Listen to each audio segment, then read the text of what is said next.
November 8, 1950. Sinuiju Airfield, near the Yalu River. The MiG-15 pilot never saw the F-86 Sabre climbing from below until cannon fire tore through his fuselage, sending his aircraft spiraling toward the frozen Korean countryside below. Captain James Jabara, a 24-year-old from Wichita, Kansas, had just recorded what Chinese military commanders believed impossible. An American in an inferior aircraft had shot down one of their elite Soviet supplied fighters. The victory marked that afternoon would become the first of over 900 enemy aircraft destroyed by the men Chinese pilots would come to fear as the Sky Devils. In Beijing, military strategists had believed they held every advantage. The MiG-15, manufactured in the Soviet Union and equipped with superior armament and performance specifications, represented the cutting edge of jet fighter technology. Chinese commanders had studied the American F-86 Sabre and concluded it was an older design, slower, less maneuverable, outclassed in every meaningful way. Yet here above the Yalu River, that strategic assessment was about to collide catastrophically with reality as 500 experienced American fighter pilots would systematically demonstrate that technology alone does not determine victory in aerial warfare. What the Chinese commanders didn't comprehend was that they were about to face the most thoroughly trained, battle-hardened fighter pilots in the world. Men who had survived World War II, maintained their skills during 5 years of peacetime, and now possessed combat experience that transcended anything their Soviet-supplied MiG pilots could match. The Chinese pilots flying these advanced jets had received weeks of training. The Americans had received years of it. The mathematics of aerial combat would soon be written in the skies over Korea. Over 5,000 combat sorties, 1,200 confirmed engagements, 900 aerial victories, and a tactical doctrine so superior it would reshape global Air Force strategy. Statistics that would force even the most confident Chinese commanders to confront the inadequacy of their strategic planning. The journey toward American air superiority began not in Korea, but in the laboratories and test facilities of American aircraft manufacturers. The F-86 Sabre was not the product of rushed wartime development. It represented the culmination of 5 years of peacetime refinement. American engineers, learning from combat experience in World War II, had incorporated aeronautical advances that produced an aircraft of exceptional balance. The Sabre was faster at high altitude than the MiG-15, more stable in a dive, and possessed superior control authority at extreme speeds.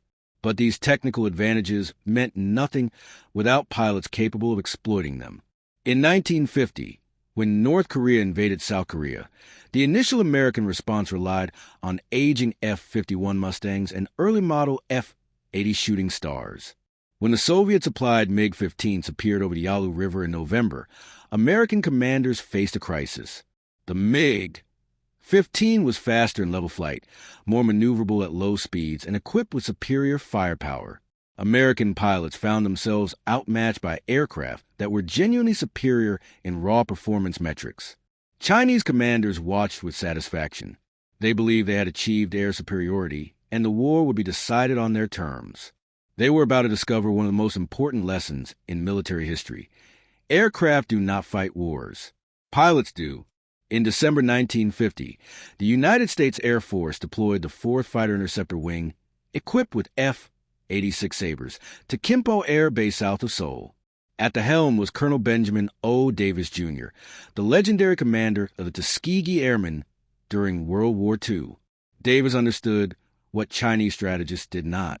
The F-86 might not be superior in every specification, but in the hands of experienced American pilots flying with superior tactics, it could dominate any opponent.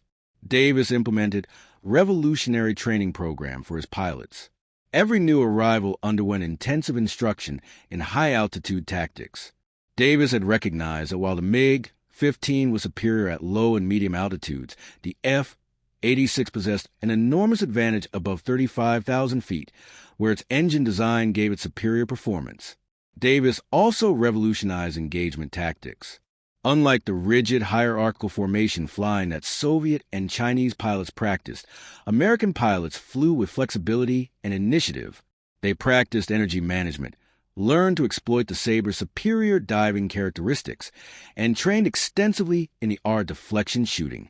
The Chinese pilots, by contrast, flew according to rigid protocols established by Soviet advisors.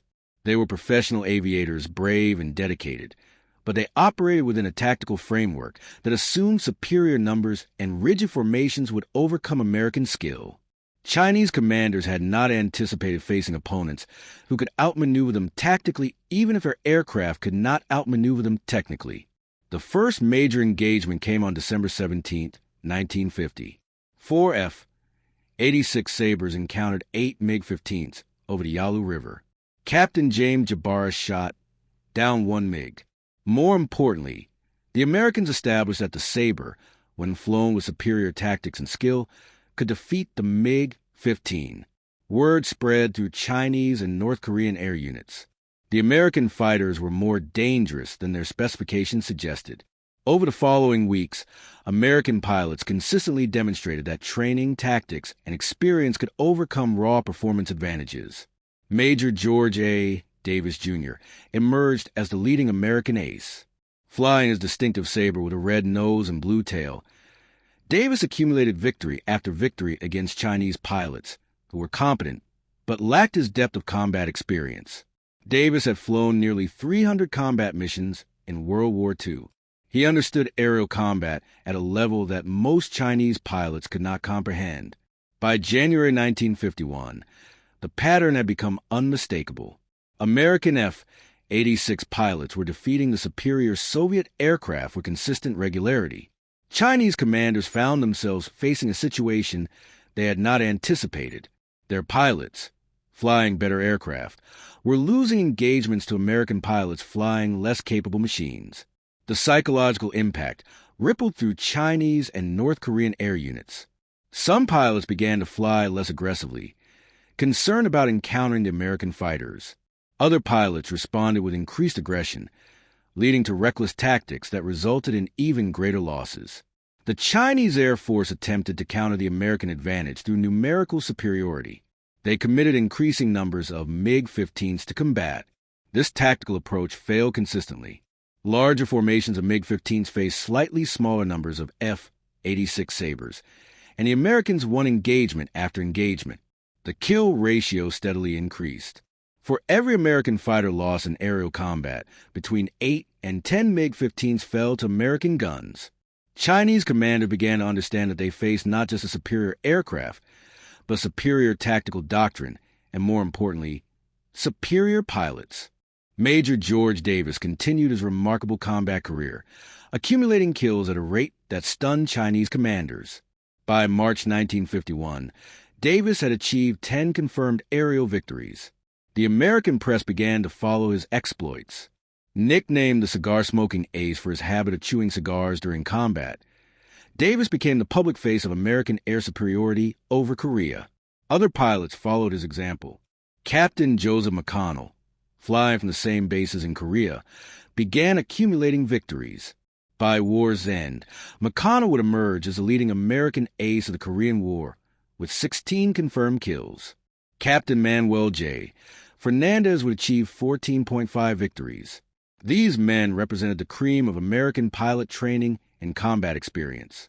The technical superiority that American pilots achieved through superior tactics was reinforced by superior equipment maintenance. The F-86 Sabres flying from Korean bases required constant maintenance in brutal weather conditions.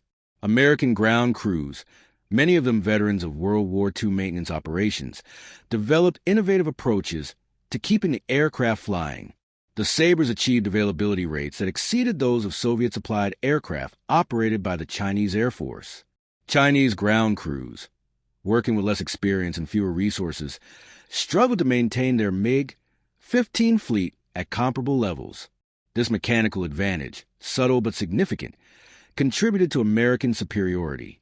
American pilots also possessed superior radio communications. During combat engagements, American flight leaders could communicate with their wingmen with clarity and precision. Chinese pilots operated under more restrictive communication protocols. Soviet doctrine emphasized centralized control rather than pilot initiative. This meant that in the chaos of air combat, American pilots could adapt and respond dynamically, while Chinese pilots operated with less flexibility. The combination of superior communications, superior tactics, and superior training created an overwhelming American advantage that no amount of aircraft performance could overcome.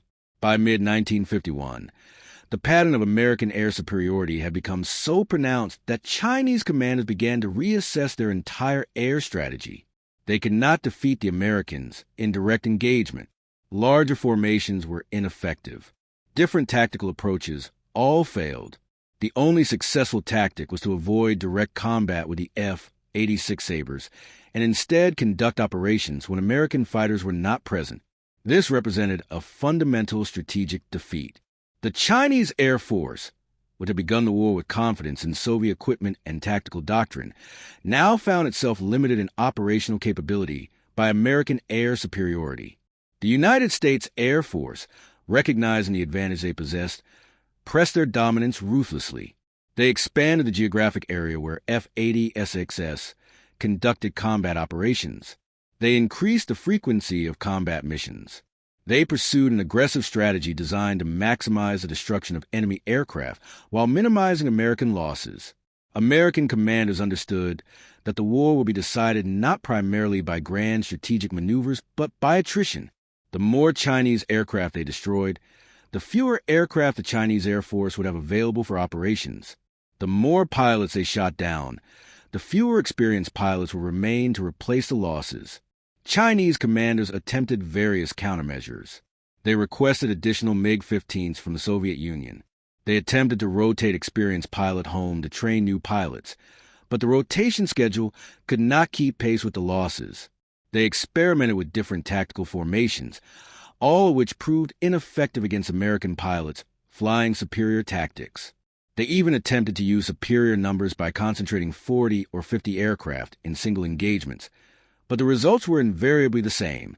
The F-86 Sabres, outnumbered 2-1 or more, would engage the Chinese formation, achieve multiple kills, and disengage with minimal losses. By 1952, the air war over Korea had reached a stalemate of American making. The Chinese Air Force could not defeat the Americans. The Americans could not be defeated. But the Americans had achieved such superiority that they could now conduct bombing operations over North Korea with minimal fighter opposition. When Chinese aircraft did challenge American bombers, the F-86 Sabres intercepted them and achieved overwhelming victories. The bombers conducted their mission protected by fighters that the Chinese Air Force could not penetrate. The Chinese pilots, to their credit, continued flying combat missions despite the odds. They were not cowards. Many were experienced aviators who had fought against Japanese forces during World War II, but they operated within a tactical doctrine that proved fundamentally inferior to American methods. They flew with discipline and dedication, but that discipline bound them to rigid formations and protocols that could not adapt to the flexibility of American tactics. The result was inevitable. They continued to lose aircraft and pilots to American fighters. Major George Davis, the leading American ace with 10 confirmed victories, was shot down on February 10, 1952. His aircraft was damaged in combat, and he could not reach friendly territory. Davis ejected over enemy lines and was captured. He spent the remainder of the war as a prisoner. Davis's capture represented a loss to the American cause, but could not reverse the tide of air superiority that he and other American pilots had established. By the time of the armistice in July 1953, the statistics had become irrefutable. American F-86 Sabre pilots had achieved over 900 confirmed aerial victories against Chinese and North Korean aircraft. The actual number may have been significantly higher, as pilots often claimed shared victories or unconfirmed kills. Chinese and North Korean pilots had shot down between 60 and 80 American F-86s in aerial combat. The kill ratio exceeded 10-1. For every American fighter lost in direct aerial combat, more than 10 Chinese or North Korean aircraft fell to American guns. This represented the most overwhelming air superiority the United States had achieved against any modern opponent. The transformation was not mythology, but documented historical fact. The Chinese Air Force, which had begun the war with confidence that Soviet equipment and training would provide superiority, ended the war with a battered force that had suffered devastating losses.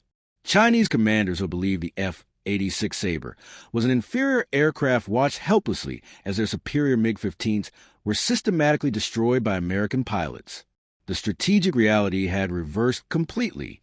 Behind every F-86 pilot who achieved aerial victories stood extensive support infrastructure. Mechanics, armors, crew chiefs, and ground personnel worked continuously to maintain aircraft at operational readiness. The 4th Fighter Interceptor Wing employed hundreds of support personnel.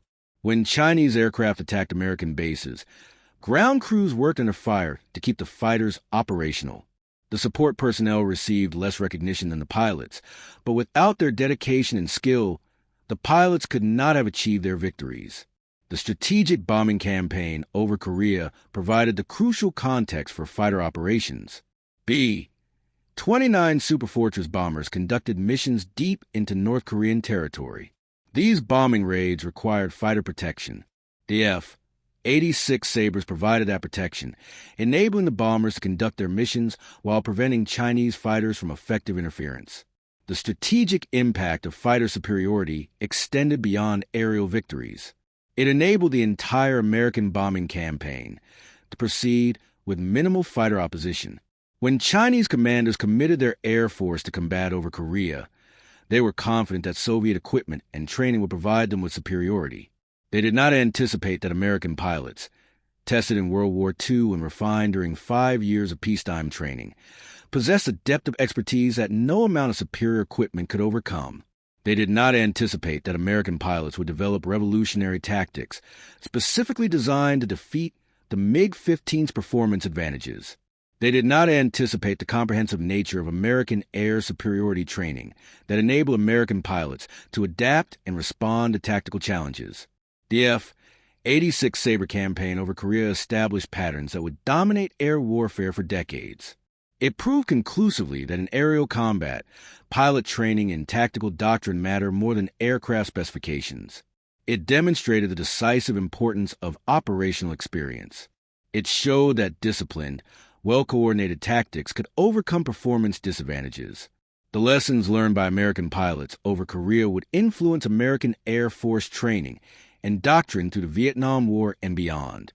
When the armistice was signed on July 27, 1953, American pilots had achieved a victory so complete that it silenced critics who had questioned the F-86 Sabre's capability. The 900 aerial victories represented far more than statistical success. They represented the triumph of superior training, superior tactics, and superior pilot experience over an opponent equipped with technically superior aircraft. They represented the vindication of American pilot training methods and American tactical doctrine. Captain James Jabara, who achieved the first F-86 victory of the war in November 1950, completed his combat tour with 6 confirmed victories. Captain Joseph McConnell, the leading American ace with 16 victories, became a celebrity upon his return to the United States. Major George Davis, captured in February 1952, survived his captivity and returned to American control.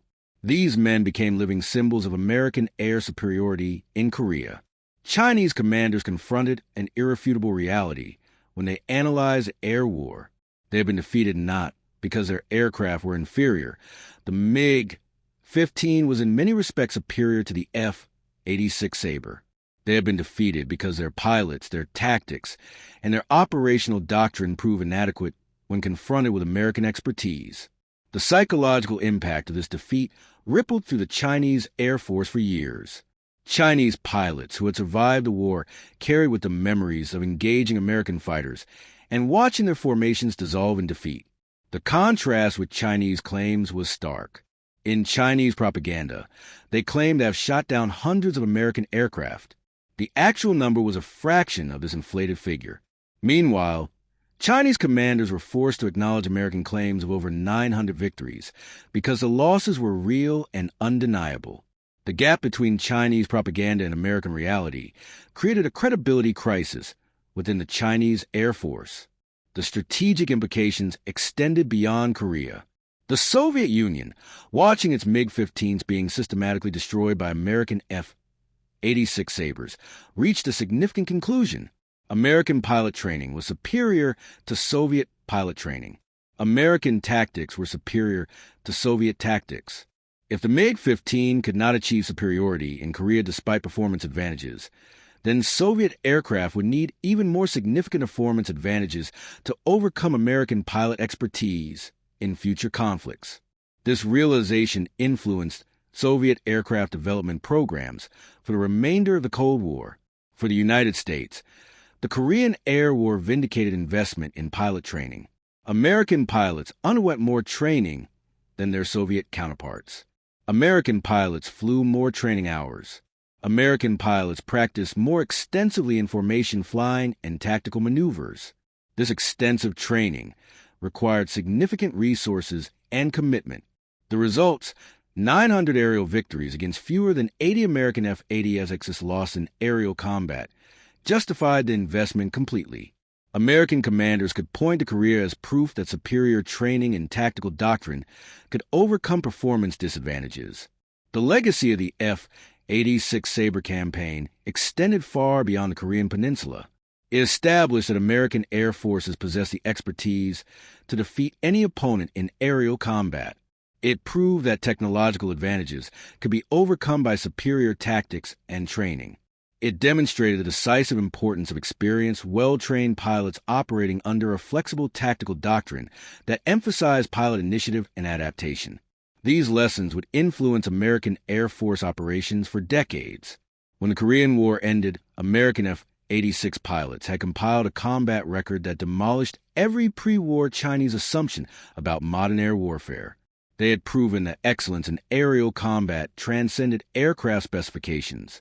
They had demonstrated that pilot training, tactical doctrine, and operational experience determined victory in aerial warfare more than any other factor. The Chinese Air Force suffered losses from which it required years to recover. Chinese pilots who survived the war became invaluable repositories of hard-won knowledge about American tactics and capabilities. Chinese military strategists were forced to acknowledge that they had underestimated American Air Forces fundamentally. This acknowledgement shaped Chinese military thinking for the remainder of the Cold War. In the frozen skies above Korea, American airmen had proven that equipment alone does not determine victory. Discipline, training, tactics, and experience had proven decisive. The F-86 Sabre, flown by American pilots, had dominated the MiG-15, flown by Chinese pilots, not because the American aircraft was superior, but because the American pilots were. When given the opportunity to engage in direct aerial combat, the American pilots had consistently achieved victory. They had transformed mockery into respect, assumed superiority into demonstrated inferiority, and Chinese confidence into costly defeat. The 900 aerial victories achieved by F-86 Sabre pilots proved that excellence in aerial combat was a function of human skill and dedication, not merely technological specifications. This lesson would resonate through the remainder of the Cold War and beyond.